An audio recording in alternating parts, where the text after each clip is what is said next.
5 மாதமா இந்த டூ வீலர்லாம் ஓடாமல் உள்ளேயே நின்றுட்டு இருந்துச்சு.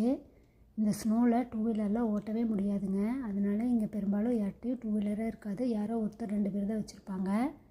5:53க்கு விடியுது, 8:29க்கு இருட்டுது.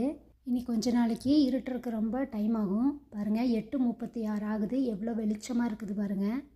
இந்த மேல மழை வெயில் மாற்றி மாற்றி இருந்துச்சு. போன மாதம் ஏப்ரல் வீடியோவில் நான் போட்டிருந்தேன், இந்த பிளேஸில் எப்படி ஒரு மிஷின் வச்சு ஹோல்ஸ் எல்லாம் போட்டு விட்டாங்கன்னு. அவங்க அந்த மாதிரி ஹோல்ஸ் போட்டு விட்டதுனால தான் இந்த மழை பெஞ்சு தண்ணி இறங்குனதுனால இந்த புல்லெல்லாம் இப்படி அழகாக வளர்ந்துருச்சு. பாருங்கள், ஈபி போஸ்டர் இங்கே மரத்தில் தான் இருக்கும். இந்த ஸ்டேட்டில் மட்டும்தான் இப்படி மரத்தில் இருக்கா, இல்லை எல்லா ஸ்டேட்லேயும் இப்படி தான் இருக்கான்னு எனக்கு தெரியல. யாராவது தெரிஞ்சால் கமெண்டில் போடுங்க.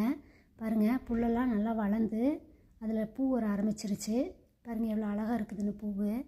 இது ஸ்ப்ரிங்குங்க. இங்கே இந்த டைமில் பாருங்கள் எவ்வளோ அழகாக அந்த தரையில் இருக்கிற இதில் ஃபுல்லாக பூ வந்திருக்குது. பாருங்கள், இந்த பூ இப்படி தான் குட்டி குட்டியாக மஞ்சளாக அழகாக இருக்குது. இந்த மாதிரி எல்லா இடத்துலையும் இருக்குது. அது மாதிரி மரத்துலேயும் எப்படி தாங்க, ஃபஸ்ட்டு பூ வந்துடுது. அதுக்கப்புறம் தான் லைட்டாக கிளை வர ஆரம்பிக்குது.